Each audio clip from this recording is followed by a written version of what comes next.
どうもコロッケくださいです。今回はダンダダンからオカルンとアイラのフィギュアを作ります。オカルンは前回の動画で出しているので、この動画では短めに。久しぶりの男性造形でしたが、嬉しいコメントが多かったです。そんな中、モモも作ってほしいというコメントも結構ありまして、自分的にもオカルンとモモちゃんを並べたいなと思っていたのですが、モモちゃんは作るのが難しくて途中でボツっちゃいました。あと、オカモモのフィギュアは公式のものがすでにいくつかありまして、せっかくなら公式で出ていない組み合わせで作ろうかなと。ビジュアル的にはなかなかいい組み合わせではないかと思っております。とか言っている間にオカルンがそろそろ完成しますね。オカルンの制作過程をじっくり見たいという方はぜひ、前回の動画をご覧ください。続いて、アイラを作っていきます。アイラはオカルンの同級生で、自他ともに認める美少女です。男子を手玉に取るようなちょっと悪い一面があり、最初はそんなに好きなキャラではなかったのですが、途中からどんどん好きになりましたね。思い込みが激しく、行動が空回りしてしまったり、男子からモテるのに恋愛経験がないゆえに恋愛ベタだったり、いろいろな部分が見えてきて、いいキャラクターだなぁと。モモちゃんとの絡みだと、結構素の内面が出ていていいですよね。あと、なんといっても変身形態がかっこいいんですよね。女の子プラス、いかついマスクの組み合わせは非常に良い。アイラのマスクの形状は何パターンかあるんですが、今回はアクサラがかなり前面に出ている感じのマスクです。アイラの初変身シーンの顔のアップがかっこよくて、これはぜひとも作りたいなと。オカルンのマスクを作っている時にも思いましたが、こういう、普段はあまり作らないタイプの造形は楽しいですね。さて、顔ができたので土台から外します。ドリルで穴を開け、アルミ線を刺します。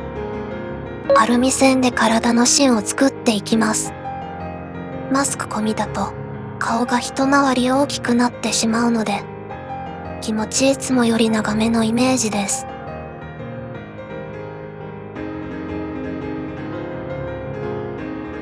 ここでアルミ線を曲げてポーズを決めます。こういうダイナミックなポーズでは今まで作ったことがないので、かなり不安になりながら作業をしてます。一度固めてから足を作っていきます。足をまっすぐに高く上げるバレーポーズのようなイメージ。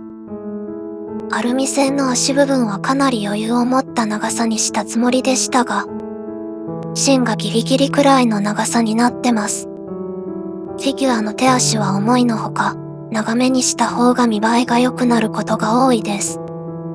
やっぱり頭身ってフィギュアにとってかなり大事な要素ですよね。初心者が作るフィギュアって、だいたい頭が大きいものになりがちな気がします。髪の毛なしの状態を基準に体を作って、髪をつけたら頭でっかちになる、みたいな。これは本当にあるあるだと思います。なので、最近は最初に顔を作る段階で顔のサイズを小さめにするのを意識してます。初期の頃に作ったフィギュアを久しぶりに見直すと、顔のサイズ感にまずびっくりします。とはいえ、初心者がいきなり小さめで顔を作るのは難しいと思うので、顔のサイズよりも、頭身バランスを意識するのが大事かなと。あと、僕の動画を見てフィギュアを作り始めたよっていう人たちから、作品の写真を見せていただくことが結構ありまして、顔の造形で目までしっかり彫り込んでいる作品が多いですね。僕が毎回目を彫り込んでいるので、動画を参考にすると当然そうなるとは思うのですが、目を造形するのってめちゃくちゃ難しいんですよね。なので、最初は市販のフィギュアの顔の面構成を見ながらそれを真似して、ある程度顔を作るのに慣れてからでもいいのかなとも思います。そもそもの話、目を彫る意味ってあんまりないんですよね。個人的にはメリットよりもデメリットの方が多い気がしていて、まず、作るのに時間がかかる点。また、塗装するときに目線を変えられない点。これは結構大きくて、フィギュアの目って普通は平面で、そっちの方が自由に塗れます。目を彫ってあると、それに沿って塗るしかないので、そのせいで困る時もあります。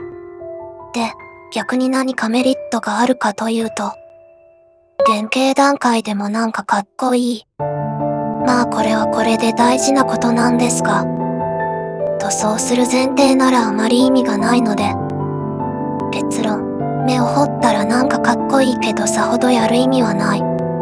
かもしれない。長々と語っている間に、もう服を着せているところですね。服を着せるとその厚みで体のラインが少し太くなるのですが、アイラちゃんのおバストがちょっとだけ大きすぎる気がしないでもない。いや、気のせいか。髪の毛を作ります。まず複数のアルミ線をまとめて、その上に粘土を持っていきます。アイラの変身形態は髪の毛がかなり伸びるので、ボリュームがすごいです。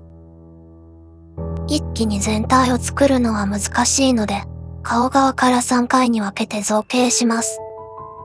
スパチュラで髪の流れを造形します。モールドは結構深めのイメージです。そうすると陰影が自然に入ってくれて、原型がいい感じに見えます。髪先の造形です。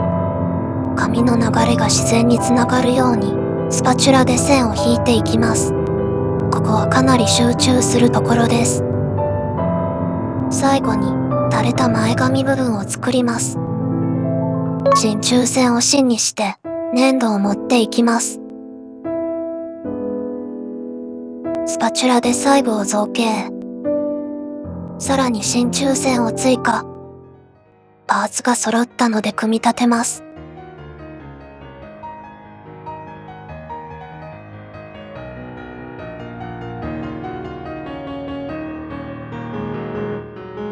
原型完成です。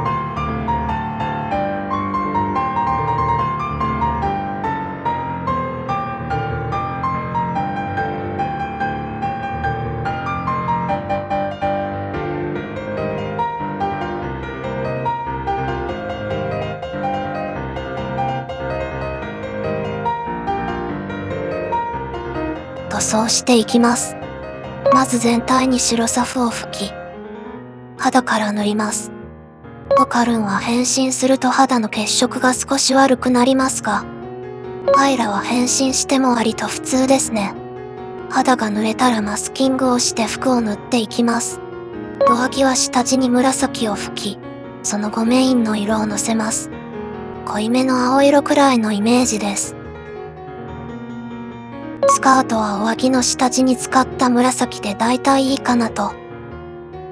リボンもエアブラシで。靴は茶色にしましたが、造形時点では上履きのつもりでした。今回土台が岩場なので、屋外で上履きは微妙かなと。髪の毛の塗装です。ここまで重い紙パーツは久しぶりです。肌を塗る前に塗ったマスキングを剥がし、面相をしていきます。極細筆で目を塗る。さらに口元や目元のラインも。アクサラマスクの塗装です。最初にエアブラシで色をのせた後、筆で細かい部分を塗っていきます。全体を一度トップコートしてから、細部の筆塗りはエナメルで、最後に台座を塗って、やっと完成です。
いつでも最大開花まじない魂探求心を抱えた僕に夢の詰められたコロッケをください。またいないないパートまじない探しを繰り返し無機質